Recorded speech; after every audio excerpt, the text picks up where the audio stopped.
Oh, smooth. It's very smooth.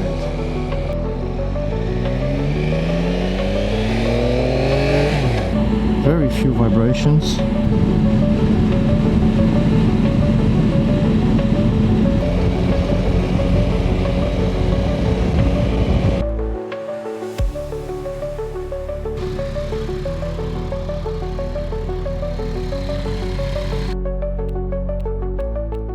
Hello everybody, and welcome back to the channel.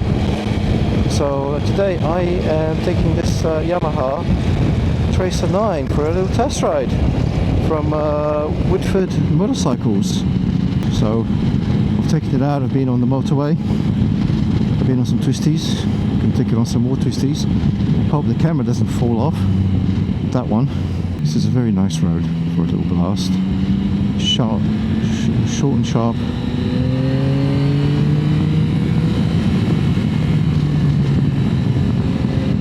Oh, I like the engine way. Whap.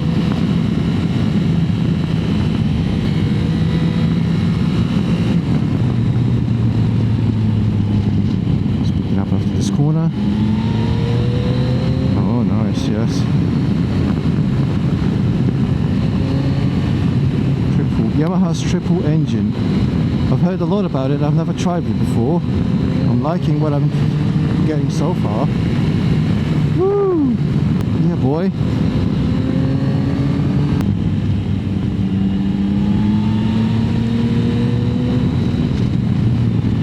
Oh yeah, I can definitely see me getting on very well with this bike. I'm liking it, I'm liking it. I've just left this bike in sport mode. I think it's got sport, road, rain, and then custom modes. But you know me, I'll find one mode that I like and it will stay in that mode forever without ever changing. I think this whole let's change modes because it's a different day or it's a different hour of the day. I think it's a bit of a fad. Just concentrate on the ride, put it in a setting that you like and just use that. I'm fiddling around with the joystick.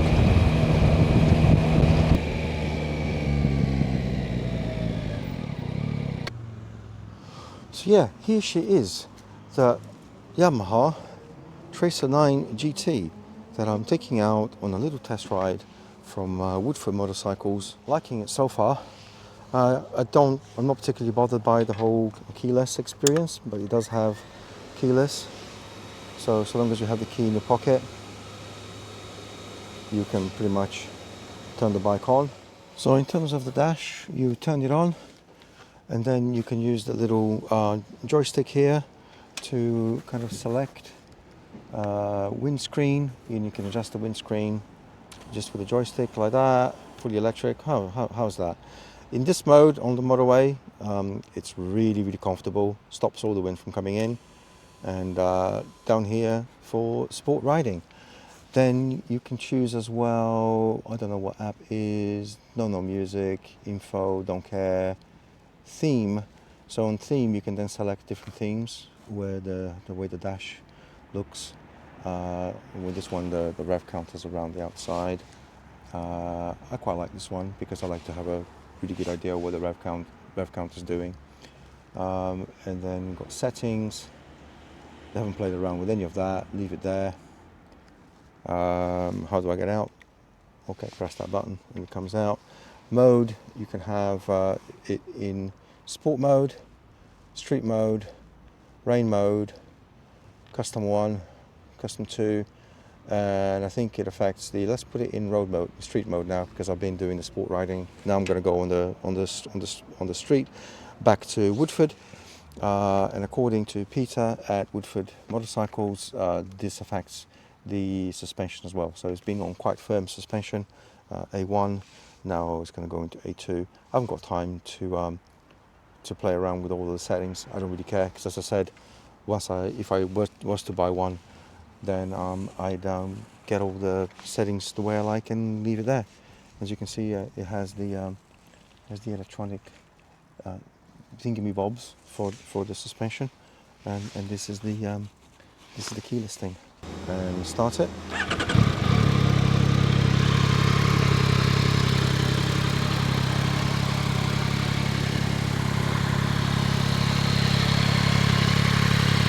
Look, it sounds very nice. Oh, it's down there. Sounds good though.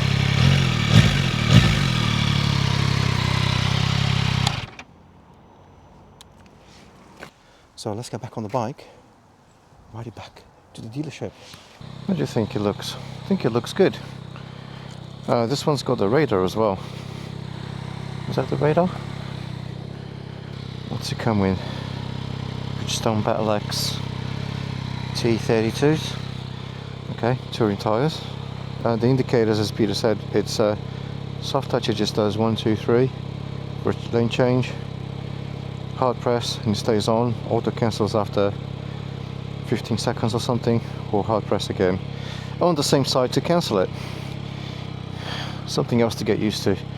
What was wrong with left right push? Push to cancel. So yeah, as I said, it does seem nice and easy to maneuver as well. Small circles. Back brake is very strong. I'm sure I'll get used to the height. I'm not sure if there are any options to lower the seat or anything like that. Back it's taller than what I'm used to. Taller than the Himalayan. Definitely taller than the Z. So tippy-toey at slow speed. So I haven't quite got the confidence right now.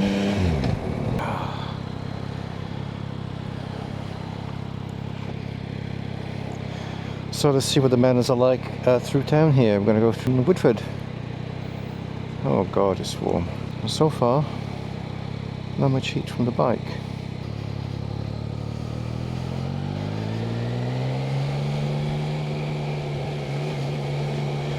Oh, it's smooth. It's very smooth.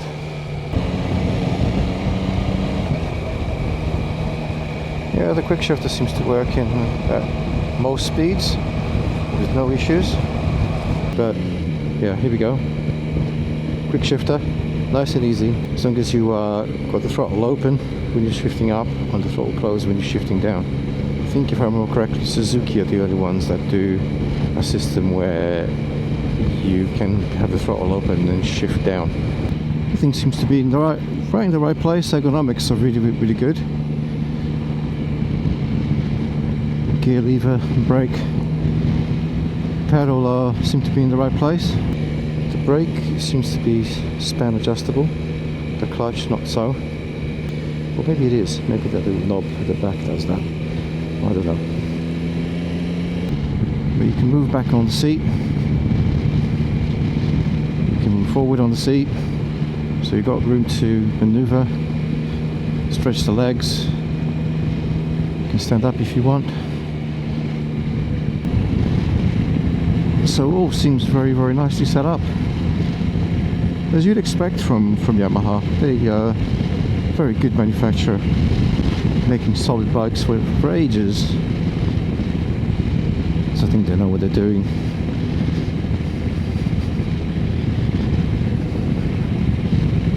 I didn't particularly feel any lack of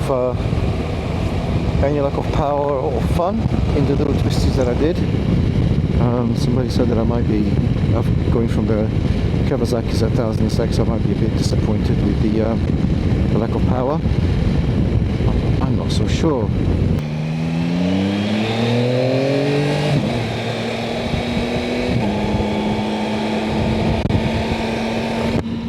So what is it red line at? 11,000? 4 to 7 will be the middle third.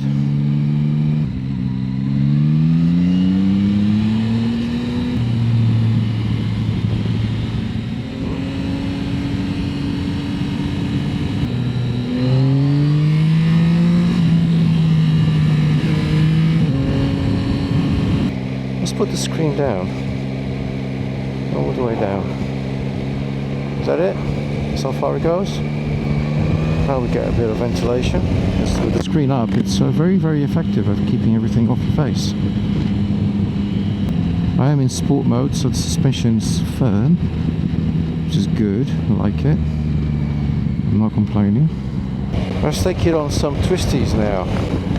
Some of my favorite little roads around here. Right, let's see you on the twisties.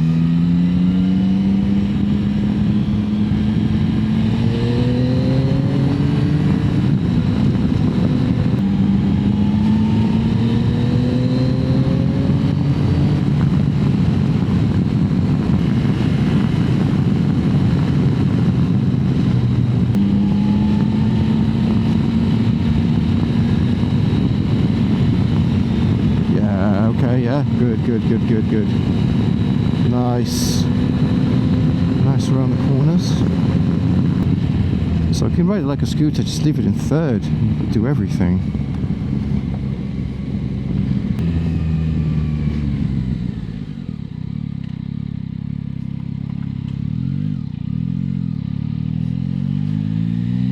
I'm sure he saw me.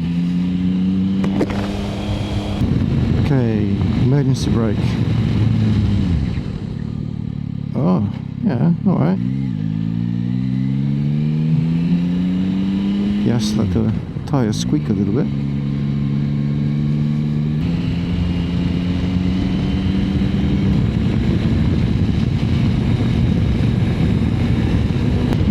We'll go down this way, because there's a tricky little corner down here.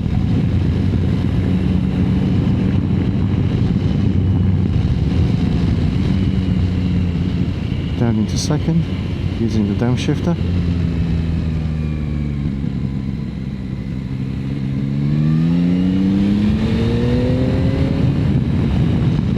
And use the quick shifter up.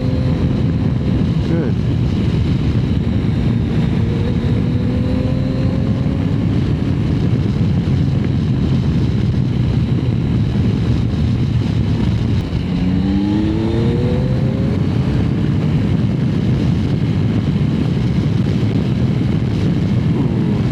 With the pump.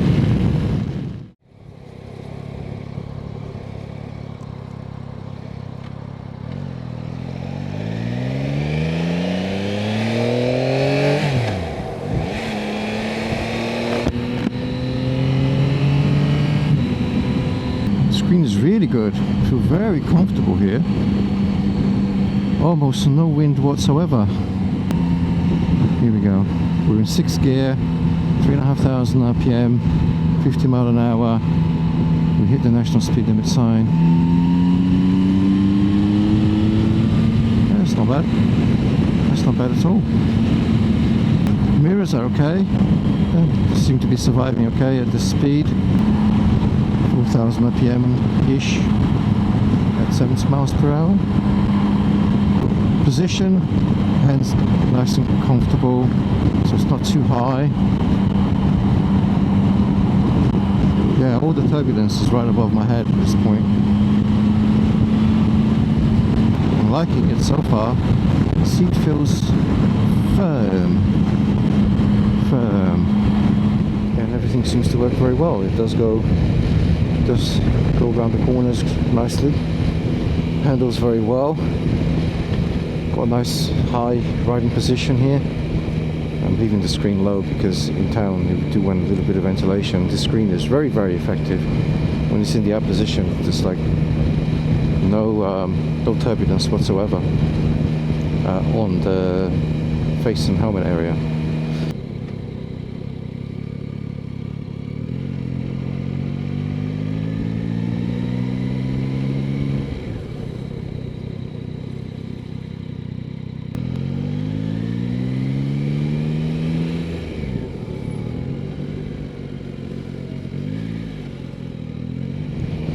So all in all, a very strong candidate for Noob's next bike. Could it be a Kawasaki Z1000SX replacement? Possibly.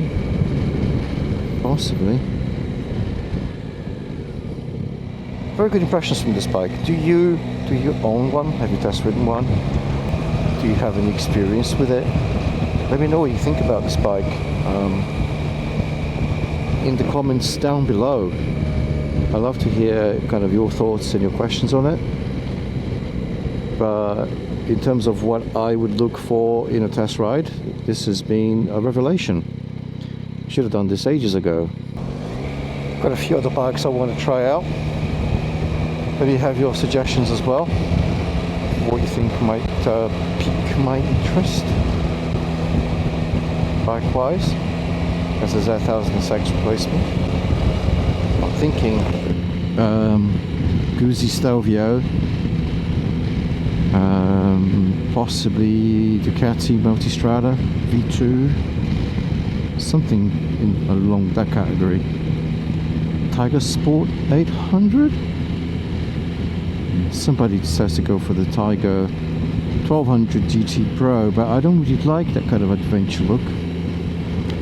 The thing is, nobody ride. I've ridden now for many years Kawasaki Z1000SX, and it's a wonderful machine. I love it to bits, but it does get a little bit uncomfortable on the longer days, on the longer journeys. My bottom gets a bit sore and my lower back gets a bit sore because of the legs are bent at a sharper angle, and the back is canted forward a little bit. So even though it's not like a sport bike leaned forward, it still is a little bit leaned forward. And I do end the day with a sore lower back. Now I could go and become fitter and exercise and get better muscles, or I could change motorcycles. Being a lazy bastard, probably going to choose the second option. But yeah, I'm liking this machine. I've heard a lot of good things about it. A couple of things. One, I've ridden parallel twins, singles and inline fours. I've never really owned a triple, and every time I've ridden a triple, I've really liked it. I like Triumph's Street Triple, very nice, and I'm really liking this one. I do want my next bike, if I ever change from the Z1000SX, to be something with a different engine configuration I haven't had yet. So it could be a boxer, transverse twin, triple. Could it be a flat six at some point? Gold dream time, isn't it?